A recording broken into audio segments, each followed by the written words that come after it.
বিদেশ থেকে মামিরা আসছে, এখন শুধু খাওন আর খাওন। অনেক বছর পরেই মামিরা আসছে, এই জন্য শুধু এদিকে দাওয়াত ওদিকে দাওয়াত, শুধু খেয়েই যাচ্ছি। এই তো কিছুদিন আগে আমাদের বাসায় দাওয়াত হলো, আর মাঝে তো নানু ভাইদের বাসায় দাওয়াত ছিল, আর এখন হচ্ছে সেই মামিদের বাসায় দাওয়াত, যে মামিরা আমাদের বিদেশ থেকে এসেছে। এই বাসাটা হচ্ছে আমাদের বড় নানুর বাসা, কিন্তু দুঃখের বিষয় হচ্ছে নানু ভাইয়া নানি আপু কেউই নাই। সপরিবারে আমাদেরকে আমন্ত্রণ করেছিল, তা আমরা সেই মোতাবেক দুপুর চলে গিয়েছি।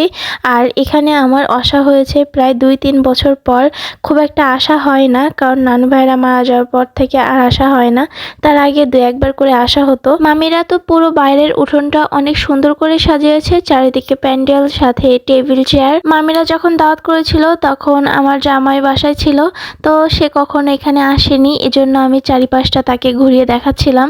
আর আমাদের নানু ভাইয়ের বাসাটা কিন্তু অনেক বড়, মানে সামনের জায়গাটা তো দেখলেন, আর পিছনের সাইডে এরকম বড় একটা জায়গা ফেলানো আছে, মানে এখানে চাইলে আপনারা আড্ডা দিতে পারবেন। তো আমরা তো ঘুরছি আর দেখাচ্ছিলাম যে কিছু কিছু সবজি লাগানো ছিল, এটা হয়তো মামিরাই লাগিয়েছে। চারিপাশটা একটু পরেই ঘুরিয়ে দেখানো হবে আপনাদের, কিন্তু এখন আমরা খেতে চলে যাচ্ছি, কারণ ডাক এসে গিয়েছে কিন্তু।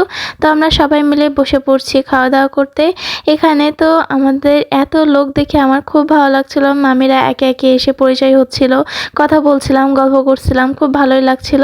তারপর খাওয়া দাওয়া চলে আসলো। এখানে মামিরা আয়োজন করছিল বিরিয়ানি, সাথে একটা ডিম ছিল, আর মুরগির গোশত ছিল, আর সালাদ তো অবশ্যই, আর মাস্ট বি দই। যতগুলো আইটেম ছিল ততগুলো আইটেমের একটু ভিডিও নিতে পারিনি, কারণ আমার প্রচুর লজ্জা করছিল। যতই হোক ফ্যামিলি মানুষ বলে কথা, আর তাছাড়া একের পর এক মানুষ আসছিল, গল্প করছিলাম, মানে পরিবেশটা খুব জমজমাট ছিল, খুবই ভালো লাগছিল সবার সাথে একসাথে বসে হাসি আড্ডা।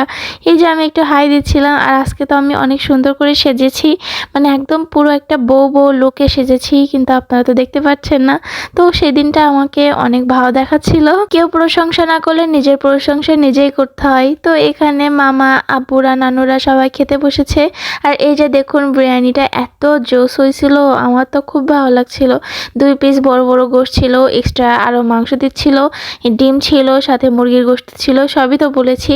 তো এবার চলুন আমাদের পিছন সাইডটা দেখে আসি, যে নানু ভাইদের জায়গাটা আসলে কত বড়। খাওয়া দাওয়া কমপ্লিট করতে না করতেই আমি চলে আসছি, আর এসে দেখি ওরা আগে থেকেই জুড়ে বসে আছে, কারণ আমার একটু লেট হয়ে গিয়েছিল বাবুকে খাওয়াতে।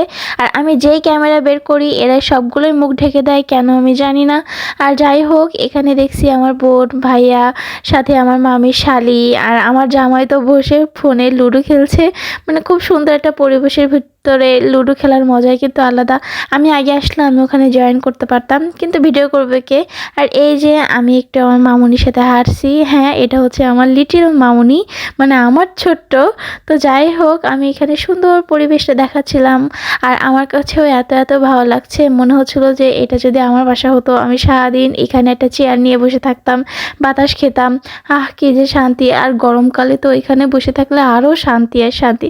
তো বলছি যে মামুনি এবার ওই পাশটা চলো, ওর দিক থেকে দেখে আসি, অনেকদিন পর যেহেতু আসছে। আর এই জায়গাটা আসায় আমার ভুল হয়েছে, এখান থেকে আমার জামা ছিঁড়ে গিয়েছে, কিন্তু ব্যাপার না, তবুও আমি সুন্দর মতো হেঁটে যাচ্ছি, একটু ভিডিও ক্লিপ নিচ্ছি, একটা রিলসও বানিয়েছিলাম, আপনারা হয়তো অলরেডি দেখে ফেলেছেন।